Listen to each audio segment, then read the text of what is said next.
এক গ্রামে রহিম নামে এক যুবক বাস করত। সে খুব দরিদ্র পরিবারের সন্তান ছিল। তার স্বপ্ন ছিল একজন সফল ব্যবসায়ী হওয়া, কিন্তু তার কাছে কোনো পুঁজি বা সুযোগ ছিল না। একদিন রহিম গ্রামের এক বৃদ্ধ জ্ঞানী ব্যক্তির সাথে দেখা করে। বৃদ্ধ তাকে একটি ছোট চারাগাছ দিয়ে বললেন, এই গাছটি রোপণ কর এবং যত্ন নাও। যখন এই গাছটি বড় হবে তখন তোমার স্বপ্ন পূরণ হবে।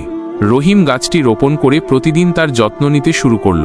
গাছটি ধীরে ধীরে বড় হতে লাগল, কিন্তু রহিমের অবস্থার কোনো পরিবর্তন হলো না। সে হতাশ হয়ে বৃদ্ধের কাছে গেল এবং বলল, আমার স্বপ্ন এখনো পূরণ হয়নি।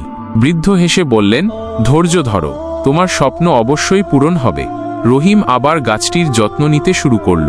কয়েক বছর পর গাছটি একটি বিশাল গাছে পরিণত হল এবং তাতে প্রচুর ফল ধরল। রহিম সেই ফল বিক্রি করে অনেক টাকা আয় করল। তার স্বপ্ন পূরণ হল। এই গল্প থেকে আমরা শিখতে পারি যে ধৈর্য এবং কঠোর পরিশ্রমের মাধ্যমে যে কোনো স্বপ্ন পূরণ করা সম্ভব। কখনো হাল ছেড়ে দেওয়া উচিত নয়।